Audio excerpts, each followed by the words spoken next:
today we are looking about the mathematics, 10th maths,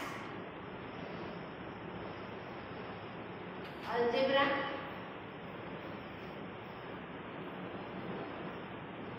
chapter number 2, quadratic equation.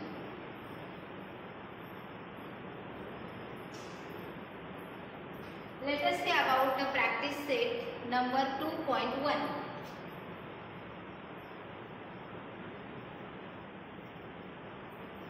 The first question asking in practice set 2.1 is write any two quadratic equations.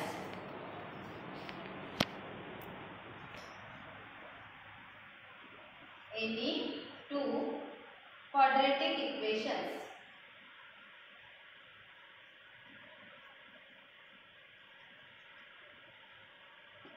Okay, तर quadratic equation म्हणजेच काय ही संकल्पना आपण पहिल्यांदा clear करून घेऊया. आपण याआधी लिनियर इक्वेशन्स बघितले. इक्वेशन्स मध्ये व्हेरिएबल्स असतात. व्हेरिएबल म्हणजेच काय तर आपल्या अल्फाबेट मध्ये ए पासून ते झेड पर्यंत जे लेटर्स असतात ज्यांची व्हॅल्यू ही बदलत असते त्यांना व्हेरिएबल्स म्हणतात आणि ते लेटर्सने डिनोट केले जातात. ते लेटर्स अल्फाबेट मधल्या 26 लेटर पैकी कोणतेही लेटर्स असू शकतात, पण commonly X Y Z, P Q R, Y Z हे लेटर्स जास्त यूज केले जातात. तर आपल्याला प्रॅक्टिस सेट 2.1 मध्ये जो पहिला क्वेश्चन विचारलेला आहे that is about the quadratic equation. कोणतेही दोन क्वाड्रेटिक इक्वेशन तयार करायला सांगितलेले आहे. Quadratic equations means what? जो equation ax² plus bx plus c is equal to 0 या फॉर्म मध्ये असेल त्यालाच क्वाड्रेटिक इक्वेशन असं म्हणतात. आता इथे a म्हणजेच काय तर कोणताही constant number. Constant number means what?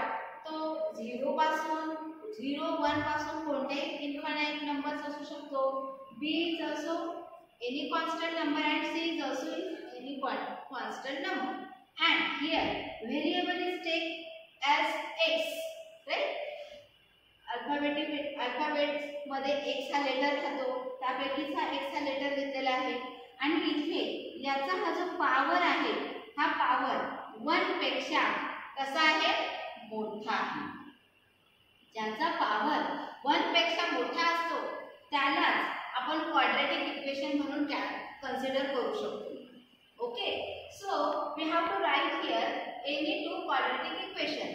So I take here as in place of a 2x² as it is plus b च्या जागी मी 6 घेतले. मी 7 घ्या, 8 घ्या, 9 घ्या जे तुम्हाला आवडेल. 6x प्लस c च्या जागी मी 9 घेतले इज इक्वल टू 0. तर हा बनला आपला आहे क्वाड्रेटिक इक्वेशन. तर असंच तुम्ही पुढचा कोणताही नंबर घेऊन पुढचा क्वाड्रेटिक इक्वेशन तयार करू शकता. सपोज आता इथे x घेतले, मी नेक्स्ट क्वाड्रेटिक इक्वेशनला y घेते. 6y² plus 2y plus c च्या जागी मी 10 घेते इज इक्वल टू 0. तर ह्याप्रमाणे आपण क्वाड्रेटिक इक्वेशन बनवू शकतो, लिहू शकतो. So that is about what quadratic equations. We can write these equations in this way. मला वाटते तुम्हाला व्हिडिओ नक्कीच आवडली असेल. लाईक, शेअर आणि कमेंट करायला विसरू नका.